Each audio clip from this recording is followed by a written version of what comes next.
Diário Estelar 008. Eu sou o Hellcat, o gato que viaja através dos desenhos animados e séries antigas, descobrindo e trazendo de volta desenhos animados e séries que há muito foram esquecidos, mas que foram muito populares antigamente. E hoje vou aprender a respeito desse desenho militar com soldados que vendiam brinquedinhos que faziam parte da cultura de todas as crianças do Brasil.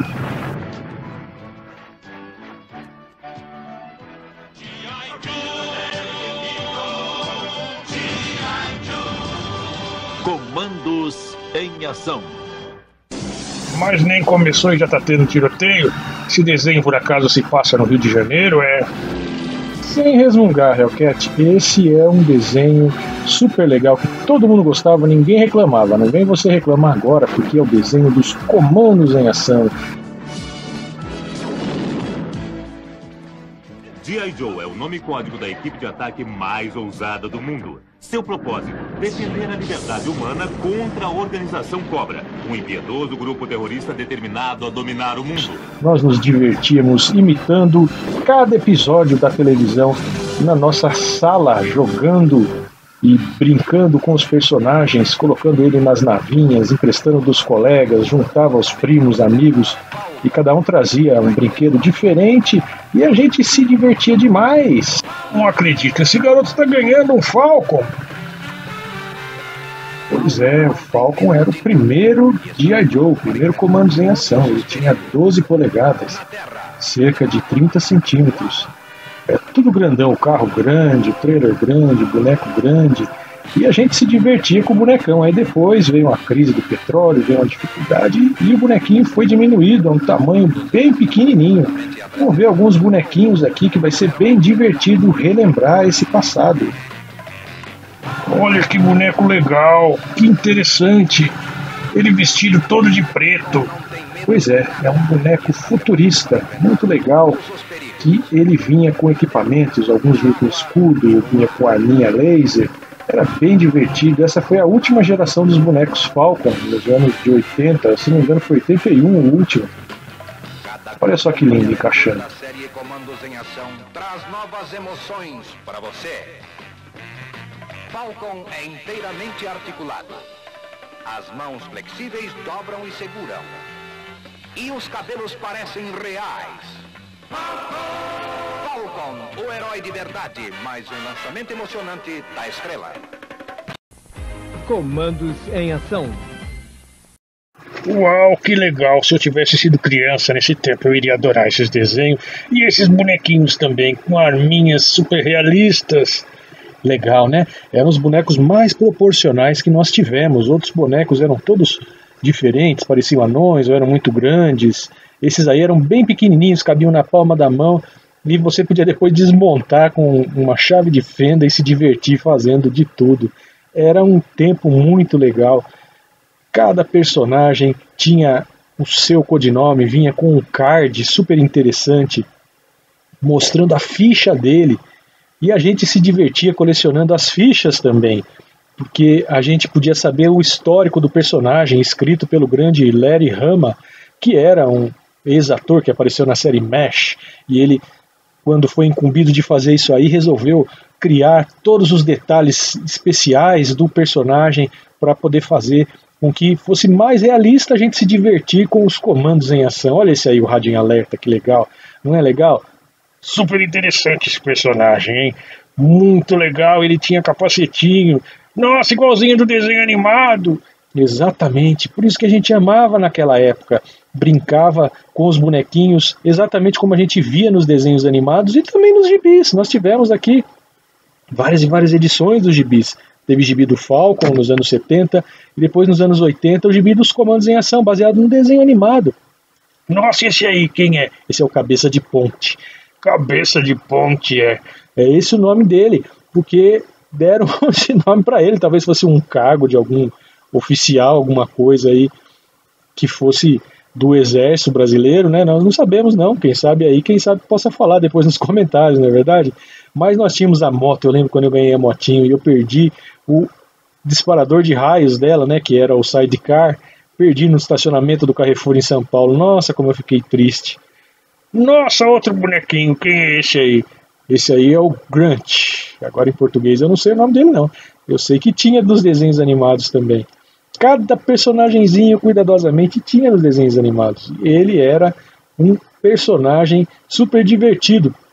E sinceramente, na minha opinião, essa embalagem que vinha com fogo atrás, bem pintadinha, colorida, dos primeiros 10 bonecos era o mais legal.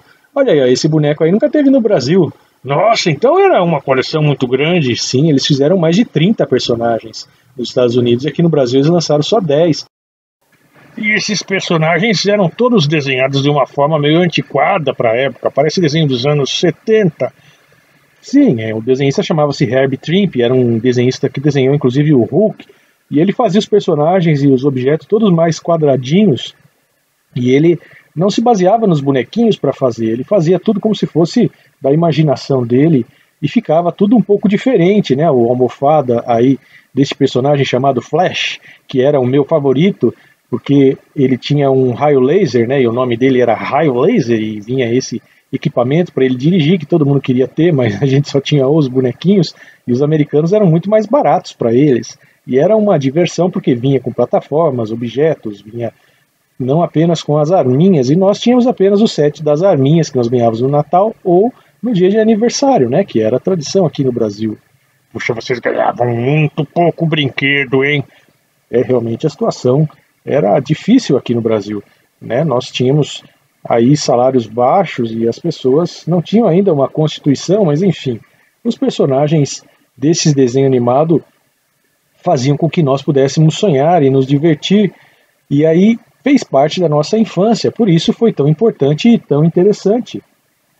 Esses bonequinhos são bem parecidos, mas no entanto os detalhes de diferença parece que fazem toda a diferença, fazem ficar bem divertidos os coletes, os negócios de colocar arminha, os colders, os capacetes, as viseirinhas. Realmente, repara bem na carinha deles.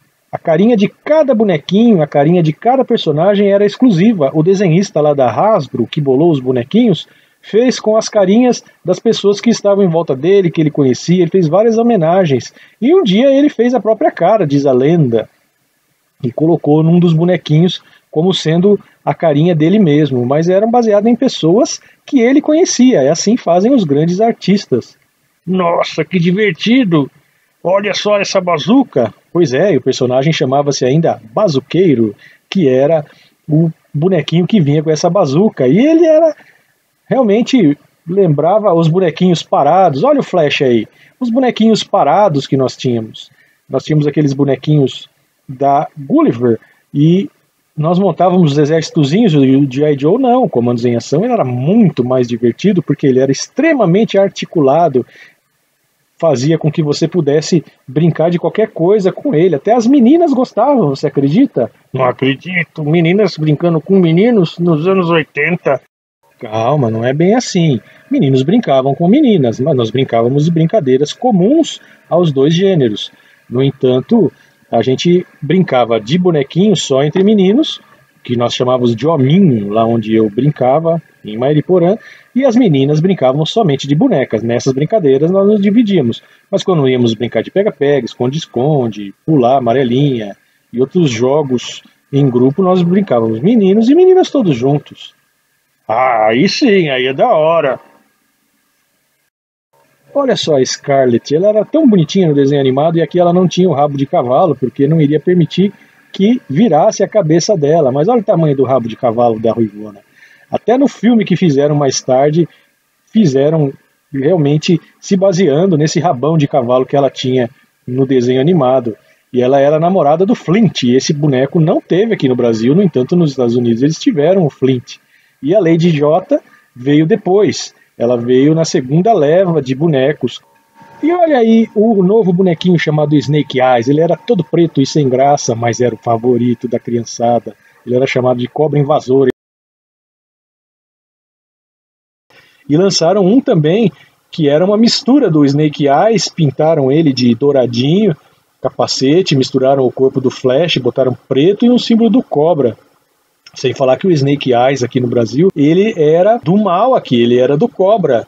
Puxa vida, então fizeram uma tremenda de uma lambança. Mas todo mundo se apaixonava pelo Snake Eyes porque ele era um personagem que ele não falava nos desenhos animados nem nos quadrinhos, e ele nunca tirava a máscara, que era como se fosse algo que ele havia combinado lá com a seita dele, o grupo que treinou ele. Que legal, olha só eles andando de moto no desenho animado. Pois é, como era desenho animado, eles acabavam não fazendo todos os detalhes, mas aparecia, ó, esse bonequinho.